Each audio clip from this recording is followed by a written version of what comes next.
INB news కు స్వాగతం. సిద్దిపేట జిల్లా హుస్నాబాద్ మండలం మాలపల్లి గ్రామంలో శ్రీ అభయ ఆంజనేయ స్వామి విగ్రహ ప్రతిష్ట నవగ్రహ ధ్వజస్తంభ ప్రతిష్టాపన మహోత్సవం వేద మంత్రాల మధ్య భక్తి శ్రద్ధలతో వైభవంగా నిర్వహించారు. ఈ వేడుకకు మాజీ ఎమ్మెల్యే సతీష్ కుమార్ హాజరై ప్రత్యేక పూజలు నిర్వహించారు.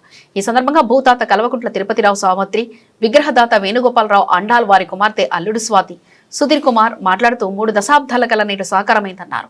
అనంతరం అన్నదాన కార్యక్రమం నిర్వహించారు. ఈ కార్యక్రమంలో ఆలయ కమిటీ చైర్మన్ బత్తుల మల్లయ్య, గ్రామ సర్పంచ్ వెన్నా స్వర్ణలతరాజు, ఉప సర్పంచ్ బత్తుల శ్రీనివాస్, మాజీ సర్పంచ్ గీకుడు శ్రీకాంత్, కమిటీ సభ్యులు, గ్రామస్తులు పాల్గొన్నారు.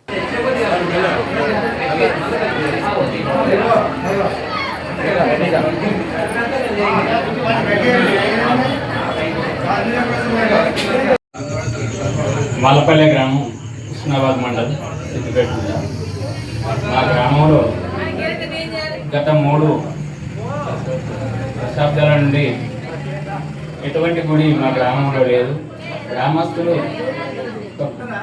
కొబ్బరికాయ కొట్టుకోవాలన్నా కానీ పక్కూళ్ళలో పోయేటువంటి పరిస్థితి ఉంటే దాన్ని గమనించిన అటువంటి మా గ్రామంలోని కల్వకుంట్ల కుటుంబం వారు మరియు గ్రామస్తుల సహకారంతో కల్వకుంట్ల కుటుంబం వారు భూమి దానం చేసి దానితో పాటు విగ్రహాలు వారే ఇవ్వడం జరిగింది.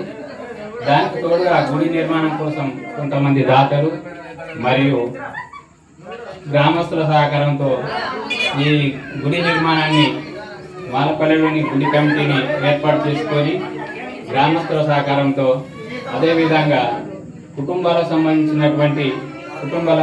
పెద్ద మనుషుల సహకారంతో, గ్రామస్తుల సహకారంతో ఈ గుడి నిర్మాణాన్ని గత 2 నెలల నుండి పూర్తి స్థాయిలో నిర్మించి ఈ రోజుకు 3వ రోజు పూజలు కార్యక్రమాలు జరుపుకొని ఈరోజు అందరి సహకారంతో దిగ్విజయంగా విగ్రహాల ఆవిష్కరణ చేసుకొని విగ్రహ పూజలు కూడా చేసుకోవడం జరిగింది.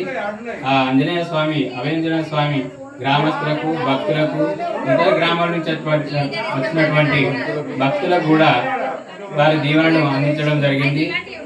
ఈ కార్యక్రమాన్ని విజయవంతం చేసినటువంటి మా గ్రామంలోని పెద్ద మనుషులకు, గుడి కమిటీ మెంబర్లకు, ఇతరులకు పేరు పేరున మా మాలపల్లె అభయాంజనేయ స్వామి కమిటీ నుండి వారికి ధన్యవాదాలు తెలపడం జరుగుతుంది. జై హనుమాన్, జై శ్రీరామ్. చెప్పండి. మాలపల్లె గ్రామస్తులకు అభయాంజనేయ స్వామి ఆంజనేయ స్వామి ఆశీస్సులు ఎప్పుడు ఉండాలని, ఈ మందిరం నిర్మాణం కోసం మేము ఊరు దాదాపు ఒక 3 దశాబ్దాలుగా కష్టపడుతున్నాం.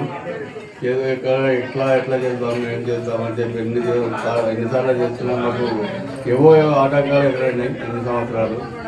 వాటిని ఎదుర్కొంటూ వచ్చి ఈ సంవత్సరం యూత్ మొత్తం ఒక గ్రామ కమిటీగా ఏర్పడి వాళ్ళు ఇంటింటికి దండాలు వసూలు చేసుకొని, బయట వేరే వ్యాపారస్తుల దగ్గర వాళ్ళ దగ్గర వసూలు చేసుకొని, కొన్ని మేము మా సొంత పిల్లల దగ్గర వాళ్ళ దగ్గర అందరి దగ్గర డబ్బులు వసూలు చేసుకుంటూ ఇవాళ ఈ గుడి నిర్మాణం చేయడం జరిగింది. ఇది ఎన్ని సంవత్సరాల కళ అంటే మాకు దాదాపు 3 తరాలకు సంబంధించినంత కళ ఇది. ఊళ్ళో ఇప్పుడు ఈ జనరేషన్లో ఉన్న పిల్లలు ఎప్పుడు ఎంత కష్టపడ్డారంటే ఇప్పుడు నిర్మాణానికి ఎంత కష్టపడ్డారు. గ్రామ కమిటీ, గ్రామ పంచాయతీ, ఆలయ కమిటీ వీళ్ళందరూ కలిసి కళ చేసి ఇంత స్థాయికి తీసుకొచ్చుకొని ఇక్కడ విగ్రహ ప్రతిష్టాపన కార్యక్రమం చేపట్టినాము. విజయవంతంగా ముగించుకొని ఇవాళ మా మాలపల్లి గ్రామాన్ని ఒక దేవాలయం ఉన్న గ్రామంగా ఇలా చేసుకోవడం జరిగింది.